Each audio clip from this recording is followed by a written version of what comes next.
Humans love predicting the future. We place bets. We fill out World Cup brackets.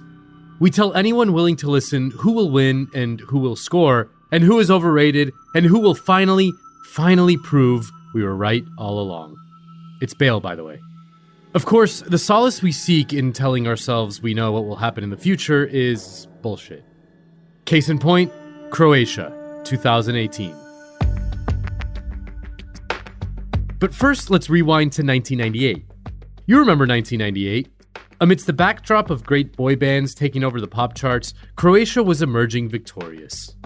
Croatia rode a pot-clanging enthusiasm from winning a civil war to entering the World Cup semifinals with one hell of a talented roster. Fast forward 20 years later to 2018, and they rode, well, nothing really. Croatia's soccer scene was mired in a corruption scandal that threatened to jail their best players. And they had an unknown coach who had spent just 3 games total with the team. And they had one of the oldest squads. And not one of the most talented ones either. So they took all of that and somehow made it to the final? What I'm trying to say is that the world is a terrifying and unknowable place, and that things do not happen for a reason. Croatia's winding path to make it to the final of the 2018 World Cup proves this. I'm Nando Vila, and this is the best soccer podcast in the world. Vamos, Diego, lo estaban agarrando. Canigia, la ley de la ventaja. Canigia, ahora o nunca. El triunfo, Canigia, gol! Michael Owen, he's got goals with him, but it's still Owen. Oh, what a goal! Yeah, Cristiano Ronaldo, yes! Oh, yes! The goal all of Italy wanted to see. The man they wanted in the Italian team. Oh, that's brilliant! Oh, that's wonderful! That is a magnificent goal! Go Brazil! Pelé!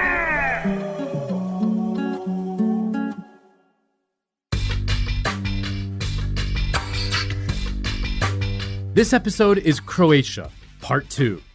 In case you didn't hear it or just plain forgot what happened in Part 1, here's a short reminder our producers were very kind to put together for you. Yugoslavia were like the Brazilians of Europe. It was an absolutely magnificent. They qualified for Euro 92 in Sweden, but then the war started and they were thrown out of the tournament. The war in Yugoslavia, it was a huge tragedy for the people. But that Yugoslavia team broke up. So Croatia's motivation in 98 was that it had was emerging from a not very happy union, the state of Yugoslavia. The decades between 1998 and 2018 were not very kind to our Croatian victors. Let's recap what our main characters got up to since then.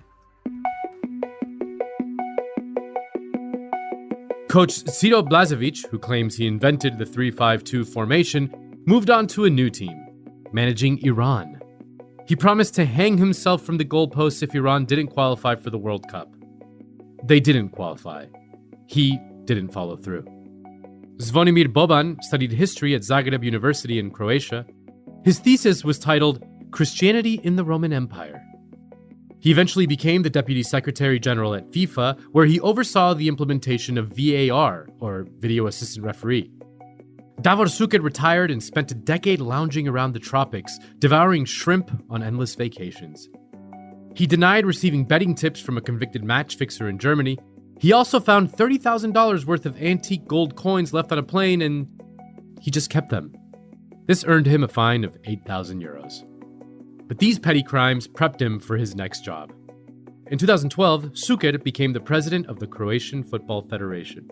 Compared to the optimistic, brimming patriotism of Croatia in 1998, the 2 following decades were rough.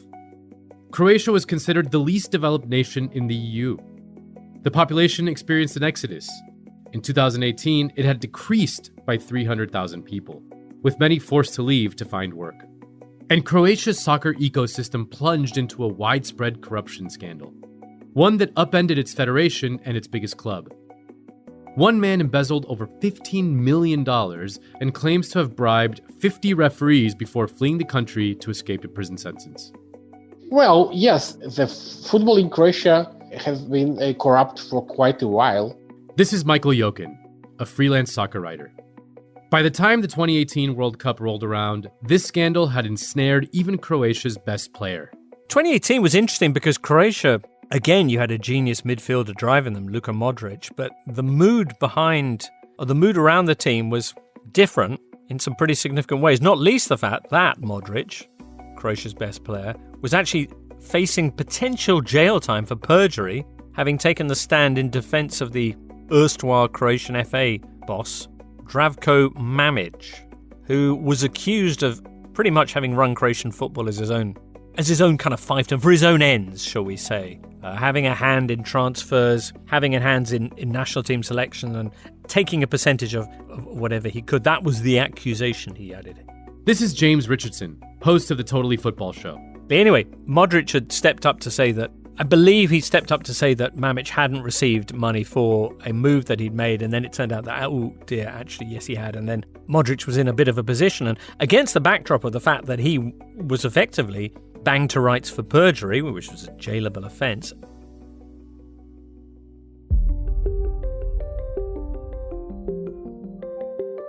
So how did the ageless Real Madrid midfielder get involved in all of this in the first place?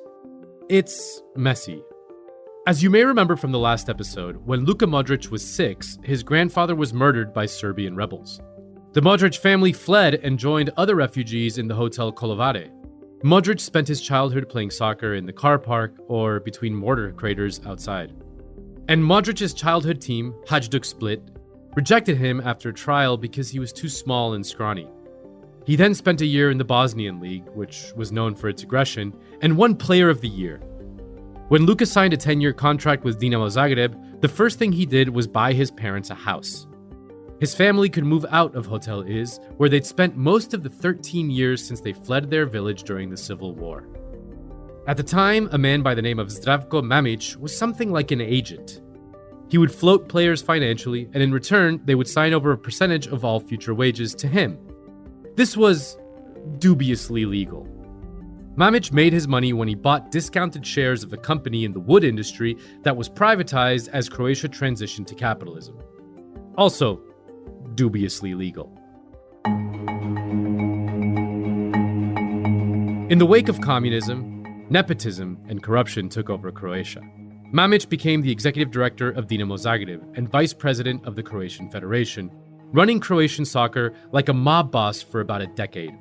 He appointed his brother as Dinamo's coach, and his son was an agent.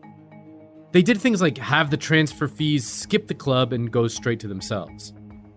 And that's what happened in Modric's case. When Tottenham Hotspur bought him for a club record of almost $20 million, part of it was structured to go to Modric, who in turn passed it along to Mamic.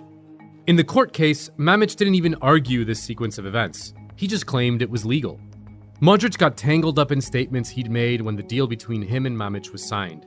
Croatia and Liverpool defender Dejan Lovren was in the same predicament. Fans turned on them. They were fed up with Mamic calling the shots, at Dinamo and at Croatia. The Dinamo Ultras boycotted the team for years.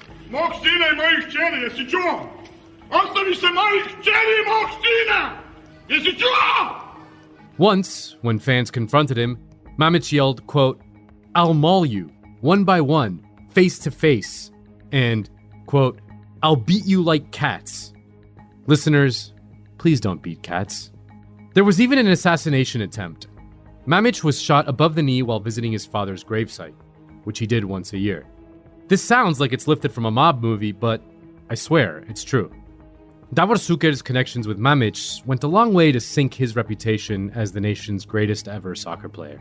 It was very sad to see how Davor Šuker, the brilliant player, striker, Real Madrid striker, who was the great star and top scorer at that World Cup in France in '98, became a very, very corrupt president of the Football Federation. Šuker did things like claim he was working pro bono while collecting a salary. And he was adored, really, he was a huge idol as a player, but then he hated this passion as a politician. And if you ask an average Croatian now, they just really, really despise him, which is very, very sad, because he turned out to be a crook. You'd have to ask a Croatian if his reputation was, yeah.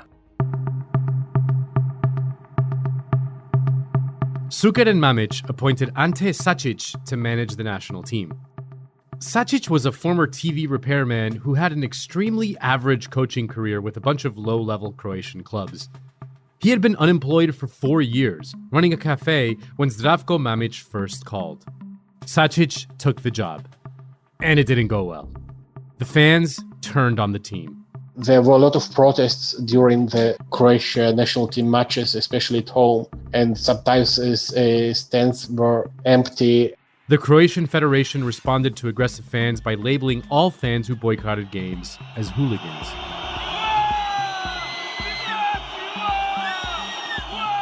The tension came to a climax and culminated in a game against the Czech Republic. If you think back to Euro 2016, the one where they protested and, they fired all the flares onto the pitch. Croatia fans are angry and they're cynical. This is Gabriele Marcotti, a senior writer for ESPN. He was at this game. Flares rained down. Fans attacked each other. The game was halted. Sačić called the fans sporting terrorists. And unfortunately, there's a cynicism where, unfortunately, I think it may well be justified that they believe people in power are corrupt and take advantage of them. And there's no question that they viewed Davor Suker that way.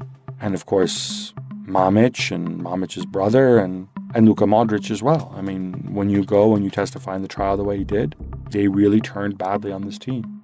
Fans sang, "Luka Modric, little shit," during Croatian league matches. In Zadar, graffiti on Hotel Is read, "Mamic's bitch. You will remember this day, Modric." I think it's not that football fans are stupid. It's just that they end up separating who the person is off the pitch, who the person is as an individual, from what he can contribute for their team. So it's almost like they're cheering the shirt more than the guy in it. And again, I'm sure there's going to be Croatia fans who don't care and they love Modric. But I think the vast majority of Croatia fans probably love what Modric did for their country and admire his ability and his sense of sacrifice and whatever.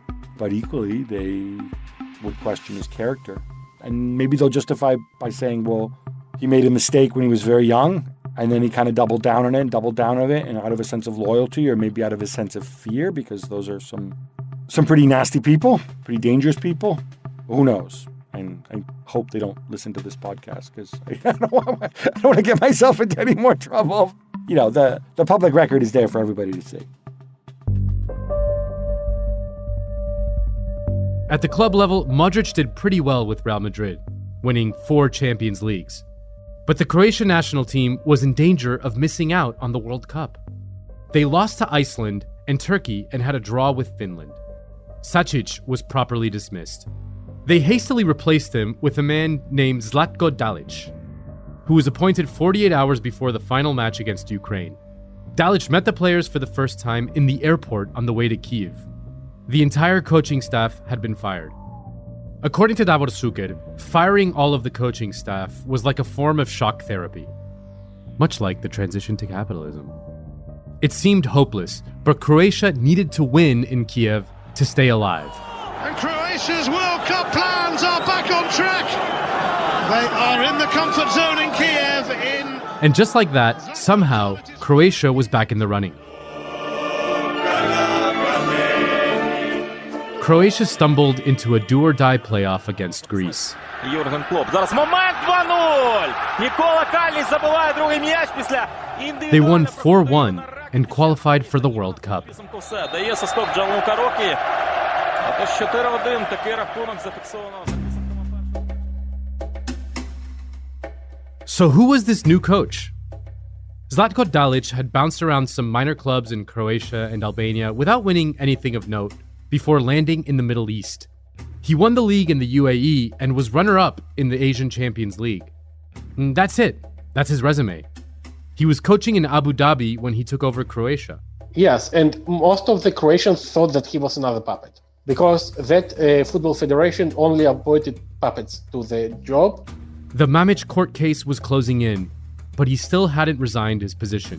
A lot of fans thought that Croatia basically arrived to the tournament without a coach at all, and Modric should have Modric and Rakitic and more experienced players should have done the job of the coach themselves. But it turned out that Dalic did a decent job. Anyway, Ivan Rakitic was the Barcelona midfielder who had played for Switzerland's youth teams. He formed an impressive midfield base with Modric. The rest of the team was more pedestrian. The lineup's average age was nearly 30, one of the oldest at the World Cup. The goalkeeper, Daniel Subasic, was a reserve at Monaco. In defense, Dejan Lovren was world-renowned for making boneheaded mistakes. Right. You know, on his day, he's fantastic, Lovren. I think the difference was that the team wasn't as good. You had, 98, the stars were in their pomp. 2018, you could say Modric was on top of his game. Rakitic, I think, was already in this, on the slide a little bit. Up front, you had Mario Mandzukic, who, old warrior type. But what you had was individuals who rose to the occasion. And you get this in every World Cup. No one outside of Croatia expected much. And no one inside Croatia expected much either, for that matter. So I spoke with quite a few Croatian journalists before the tournament, and the general idea was that absolutely everything was possible. This team had talent to win the tournament, but at the same, they could also very, very easily have gone home after the group stage and finished last in their group. Absolutely anything was possible. Corruption, confusion, ambivalence. That was the scene as Croatia headed to the World Cup in the summer of 2018. It was only 4 years ago, but a lot has changed. More about what happened next after the break.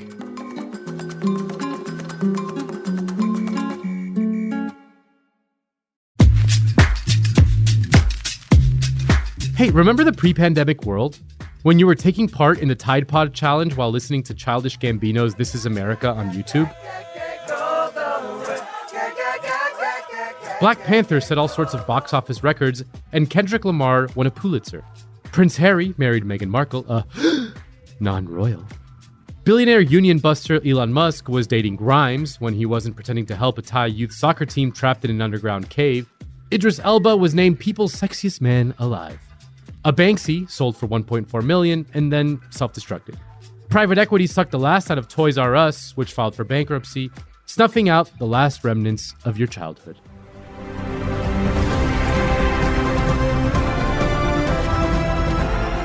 And the world turned its attention to Russia for the 2018 World Cup. It's weird. Today, Russia is this global pariah, understandably so. But at the time, people seemed quite happy to include Vladimir Putin in all their photo shoots with Moscow's colorful skyline in the background. And he wasn't the only politician using the tournament to boost his image. Croatian President Kolinda Grabar-Kitarović became a meme. People couldn't get enough of her wild celebrations of Croatia's goals and awkward hugs with topless players in the locker room. The great adventure begins for Croatia and Nigeria. Croatia beat Nigeria 2-0, with one Modric goal and another assist. Now he'll unleash one! Sensational goal from Luka Modric! And surely now, Croatia's golden generation are on their way to the last 16!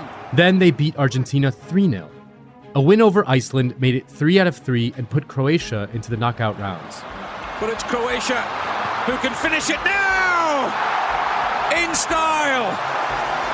Ivan Perisic, full-time in Rostov. Iceland are out. Croatia win Group D, winning 2. Where Croatia drew Denmark. Croatia up against Denmark, but one of those flags will be folded away for a few years after tonight. Both goals came within the first 5 minutes, both from weird lucky deflections in the box. Salko, and turn back in for the equaliser, Mario Mandzukic. What a start for both of these sides.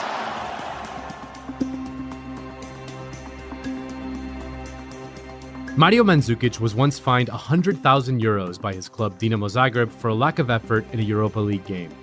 Which is weird, because he went on to make a name for himself as a yeoman center forward who was more of a laborer than a finisher. Mandzukic played for some of the world's biggest clubs: Atletico Madrid, Bayern Munich, Juventus. He won league titles and a Champions League. But despite that, he never quite convinced his coaches that he belonged there as a full-time starter. But he scored here, in a World Cup knockout game. It was enough to force penalties. Denmark goalkeeper Kasper Schmeichel saved 2 of them, but it wasn't enough. And Croatia know that if they score their next penalty, they are through. And he's done it! Croatian celebrations. Ivan Rakitic held his nerve to put Croatia into the quarterfinals.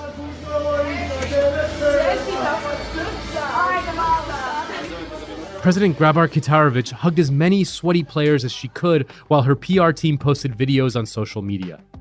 Would it surprise you if I told you that Mamić funded her election campaign? She was again in attendance as Croatia took on the hosts Russia in the quarterfinal. Putin was there too. Chereshev's not stopped. Denis Cheryshev, oh my word!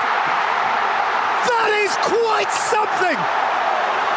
The boy's a star! A goal each in 90 minutes. A goal each in extra time. Yup, it went to penalties again. And yup, Rakitic held his nerve again.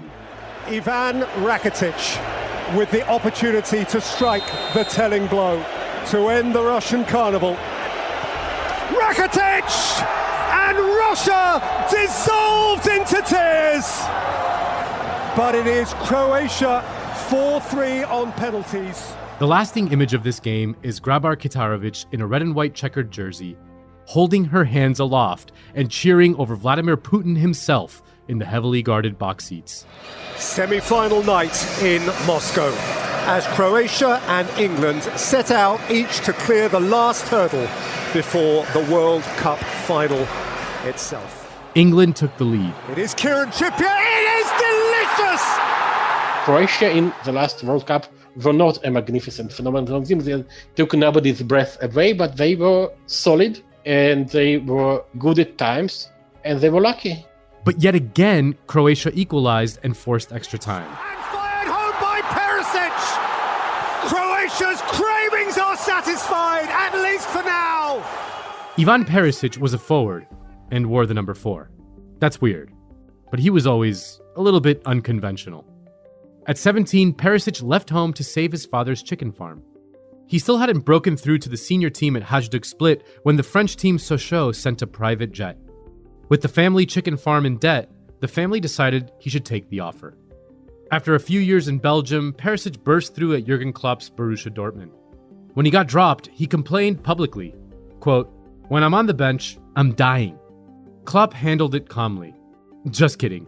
Klopp said, quote, "Public whining belongs to kindergarten," and he told him to shut his mouth. Needless to say, Perisic left. Later, when his club Inter churned through 3 coaches in a disappointing season, Perisic selected an odd summer activity. He represented Croatia at the Beach Volleyball World Tour. Some would call him a Renaissance man. But here he was, back on the pitch, in the World Cup, using his feet, not his hands, hitting the net, against England in a semi-final. This time, Croatia was a little too lazy to go through the rigmarole of penalties and decided to finish off the English in extra time instead. Mario Mandzukic pounced, and England are hurt! And Croatia, for the first time ever, will play in a World Cup final. In that semi-final against England, they were just a lot smarter than England.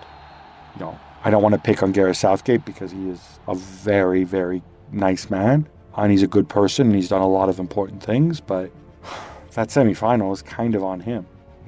How do you let a lead slip when you've got these tremendous counter-attackers, when Croatia are exhausted and you kind of throw that game away? And again, I don't want to take credit away from Croatia, right? But it takes 2. And I think it's also a skill to, as Dalic did, to maximize your strengths and be smarter than the opposition and to drive home your advantages and to react to what the opposition does to regain your edge when you lose it. And Croatia did all those things in that game. Robert Prosinecki from the 1998 team said, quote, "We murdered the English in the second half." One Croatian newspaper published the headline, "Football's not coming home," as well as a photo gallery titled, "Look how the English cry after losing to Croatia." Isn't that nice?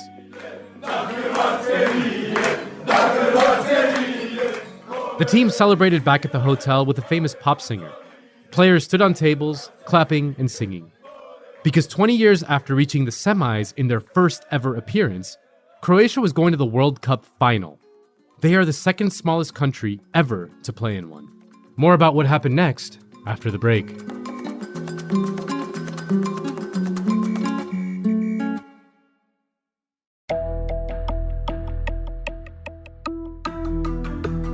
July 15th, 2018. 30 teams, 30 countries had their chance. There were only 2 left. Here is the planet's ultimate game, the final of the 21st Football World Cup. Now Croatia met France on the field. The match was played in Moscow. And then Perisic 1-1! France took the lead. Ivan Perisic equalized. And the French are screaming handball. And the referee is choosing to look himself. What a call to have to make. He's given a penalty for France in the World Cup final. A World Cup final first, a VAR penalty call. Zvonimir Boban, the Croatian legend who helped oversee VAR's introduction, must have been wishing that he hadn't. And Perisic may have been regretting that little volleyball detour. Penalty, goal. Griezmann did his silly little Fortnite dance. Halftime. Eventually, I thought that the first half was actually one of the best halves Croatia had in that tournament. Was fatigue beginning to show? An aging roster? 3 120-minute matches in a row? 1 fewer day of rest than France? I don't think so. You always have fatigue, but if you speak to footballers, and I've had the opportunity to speak to many throughout my career, the adrenaline kicks in. So as long as you're not injured, being fatigued, you're in a World Cup final. Most people don't get to ever play in a World Cup final. I'm sure it was in the background because they played a lot of minutes, and I also believe they had 1 day less rest than France did. But no, I think France are just a better team. France pulled away in the second half. Pogba! For France, and possibly now the world! Here's Mbappe! Oh my word! The first teenage World Cup final goal since Pelé himself. Eventually, Croatia scored another consolation goal, but by then the result was settled. France beat Croatia 4-2 on July 15, 2018, in the World Cup final. Just like 20 years prior, France was the better team. But then again, if you look at the roster, there were plenty of better teams than Croatia in 2018, and they weren't in the final. Croatia was. A World Cup is 7 games long. Hit a hot streak and you'll make history. For those 7 games, transfer fees don't matter. EA Sports stats don't matter. Perjury cases don't matter. Coaching resumes don't matter. The socioeconomic and demographic disintegration of your country also doesn't matter, and predictions don't matter. We'll still keep making them, of course, but it'll just make wild, unpredictable runs like Croatia's in that brief summer of 2018 all the sweeter. It's weird. We attach so much importance to the World Cup, but we should know after all these years that average players can become good players and good players can become great players for a couple of games at a time. They became, for 7 matches at least, great. Croatia, a country that didn't exist when most of its players were born, got to a World Cup final. A postscript worth mentioning about that final game. The second half was interrupted and stopped when members from the punk band Pussy Riot stormed onto the field to protest Putin. They were dressed like Russian policemen, with white shirts, skinny ties, and blue berets. They were dragged off the field. Back when Russia switched over to a capitalist economic system, oligarchs took advantage by gobbling up newly privatized industries. Just like Mamich. They put a guy in charge named Vladimir Putin, who eventually consolidated near complete power.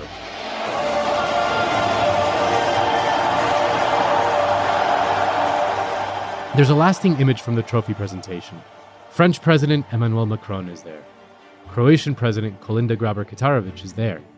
It's pouring rain, so both of them are soaked.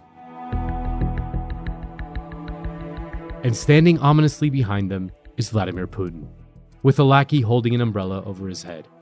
He's dry. The camera zooms out, Everyone's cheering.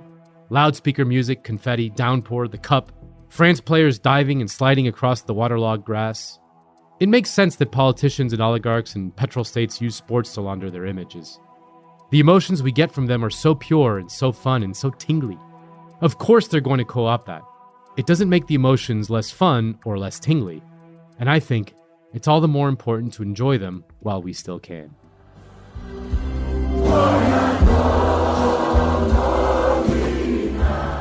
So Croatia did enjoy it. 500,000 fans, over 10% of the country's population, turned out to welcome the players home to Zagreb. Croatian Railways cut prices by 50% so as many as possible could be there. The city of Osijek rented an entire train just to join them.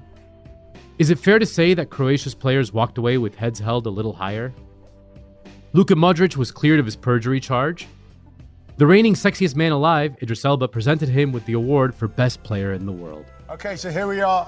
The best FIFA Men's Player of the Year award goes to Luka Modric. Mandzukic retired and became Dalic's assistant. The Perisic family chicken farm went bankrupt anyway. Ivan now has a tattoo of a chicken with a soccer ball on his calf. And Zdravko Mamic was sentenced to 6.5 years in prison for embezzling $15 million. He fled to Bosnia-Herzegovina, where he has citizenship and therefore won't be extradited. 3 referees were arrested trying to launder 400,000 euros Mamic allegedly bribed them with.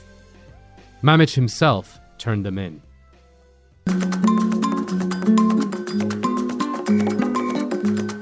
The Best Soccer Podcast in the World is a production of Exile Content Studios in partnership with iHeart's My Cultura podcast network and is hosted by me, Nando Vila. Produced by Ana Isabel Octavio and Zach Lee Rigg. Written by Zach Lee Rigg. Production assistance by Stella Emmett. Our executive producers are Isaac Lee, Rose Reed, and myself, Nando Vila. Our executive producers at iHeart are Giselle Vances and Arlene Santana. Sound design by Hugo Mendoza. Our awesome theme song is by Lou J. Special thanks to all the voices who participated in this episode: Michael Yokin, James Richardson, and Gabriele Marcotti. For more podcasts, listen to the iHeartRadio app, Apple Podcasts, or wherever you listen to your favorite shows.